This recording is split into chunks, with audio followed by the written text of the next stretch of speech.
friends, it's Christy. So excited to be back with you on the Lawnfawn YouTube channel. Today I'm going to be making a card using Valentine mice, and I am opening up my little coloring resource book to the page where I've colored mice in 8 different ways. I'll set that off to the side so I can use that as inspiration. The images are stamped in Lawnfawn Crunchy Leaf ink, and I'll be coloring with my Copic markers. Starting with the mice, I'm going to use E30, E31, and E33 for them. I'm going to lay in a little bit of shadow with that E33 first, and I'm doing it so that their heads are brown and their lower bodies are brown, but the center of their body is going to be white. Also, I'm going to leave some white space on their faces, right around their eyes and their muzzle.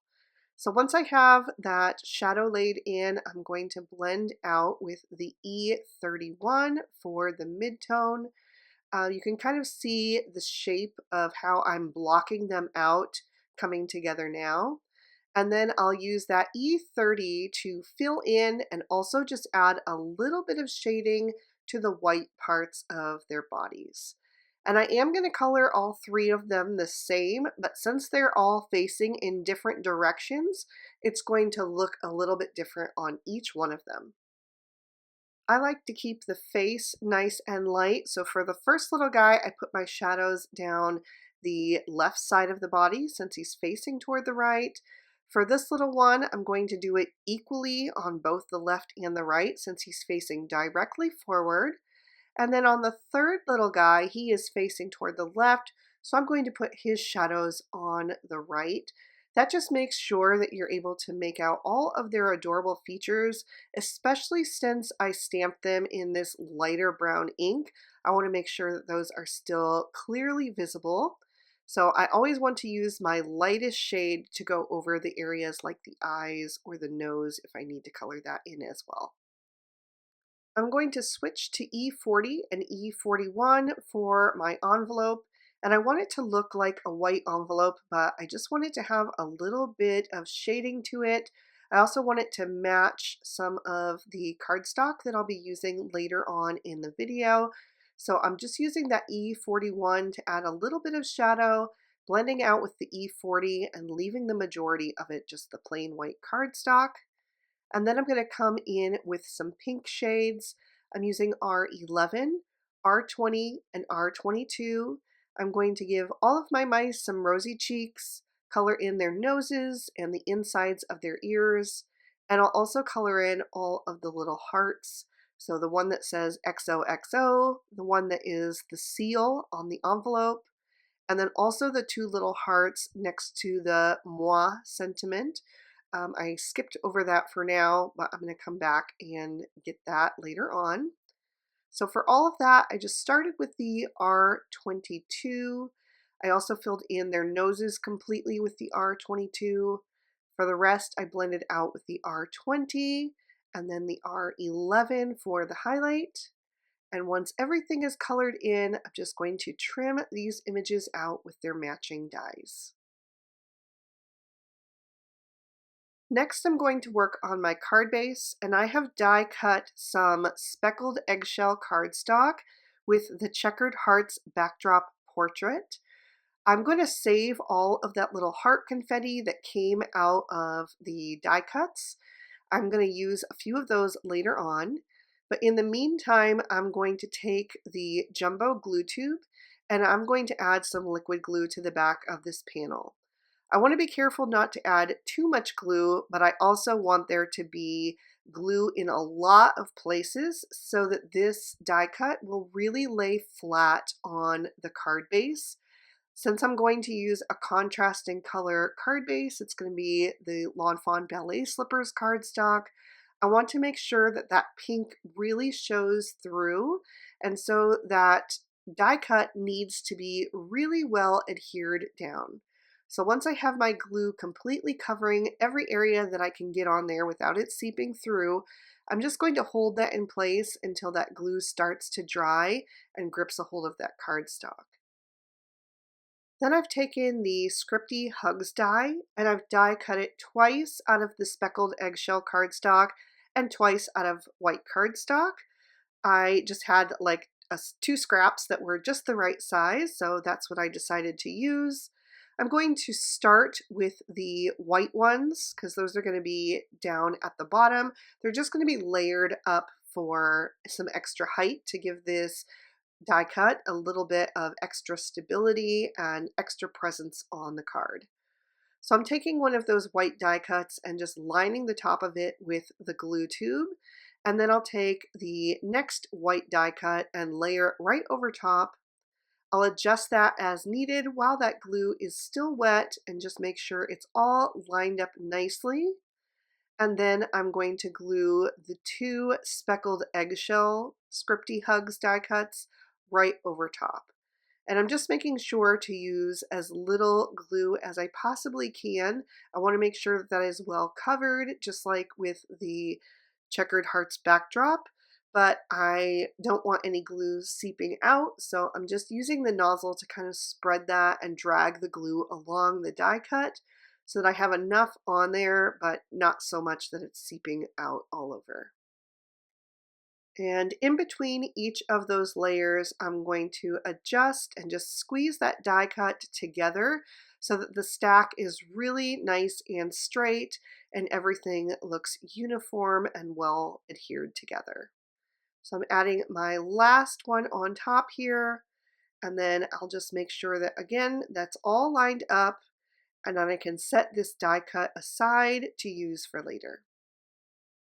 Now I'm ready to work on my focal panel, and I've die cut a piece of Bristol smooth surface cardstock with the second largest of the postage rectangle stackables. I'm going to take the matching postage rectangle stackables stencil and add that over top in my MISTI. I have a grip mat down, so I'm just pressing that stencil into the grip mat so that it's well adhered on all sides. And now I can bring in my Distress Oxide inks. And I'm going to start with some saltwater taffy. I'm going to add that very light-handed all around the edges. I want it to be a little bit darker in the four corners and then have less of that just around the outside edge.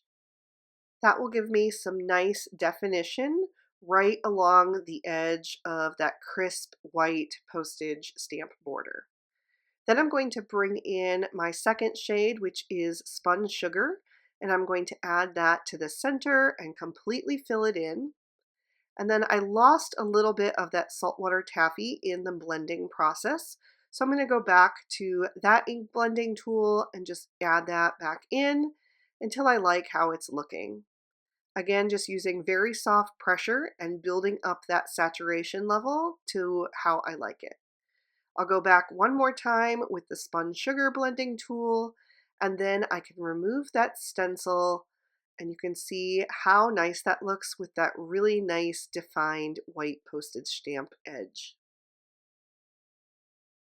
So I'm going to move that down to the lower left-hand corner of my MISTI, and I'm going to stamp part of my sentiment in Crunchy Leaf ink. That's the same ink that I used for the stamping of my mice.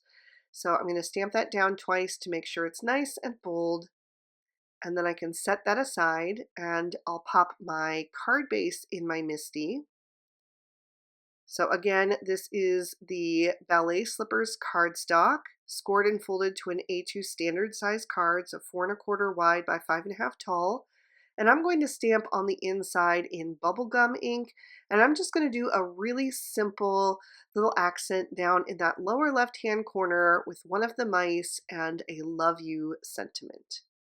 That way this card could be used for Valentine's Day, but it could also be used for an anniversary or any type of love theme. Now I'm going to adhere that focal panel to the card front. I'm adding my liquid glue to the center, but not along the edges. That way the edges can have a little bit of lift on them, which will give it a tiny bit of a shadow to help them stand out. And I just used the stitching grid lines to make sure that that was on there perfectly centered. Then I'm going to take that Hugs stacked die cut and add some more liquid glue to the back of that. And I'm going to add that between the two stamped phrases of my sentiment.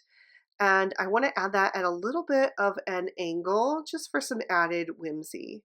So it will say, sending hugs your way. Next, I'll bring in my images, and I've added some foam tape to the back of all of those. So I'm going to just arrange them how I want them on that card front, right above the sentiment. And then I can remove that liner paper from the foam tape and pop them down into place. I'm going to add the one with the envelope first, since that one's kind of a little bit layered behind the one with the heart. And then I'll have the one with his hand in the air over on the left hand side. For the little tiny moi sentiment, I used a tiny piece of foam tape over half of it, and then I'll just add a dot of liquid glue over the part that is going to overlap the envelope. And I'll just add that right there. And then I'm going to bring back in a couple of those little confetti hearts that were die cut from the Checkered Hearts backdrop portrait. And I'll just add those as a nice little accent on the focal panel. I'm also going to bring in a little bit of Stardust Stickles to give this card a tiny bit of sparkle. I'm just going to add it to the pink hearts. So the two on the either side of that tiny little moi sentiment, also the heart seal, and then a little bit on that XOXO larger heart as well. I thought about putting it on the hug sentiment, but I decided I liked the crisp white of that. So that is going to finish off this card. There is another peek at the inside, and I really hope you guys enjoyed this one. If you did, go ahead and give the video a like and leave me a comment down below. I love to hear from you. Thanks so much for spending your time with me today. I hope you had a good one, and I'll see you soon in the next. Bye-bye.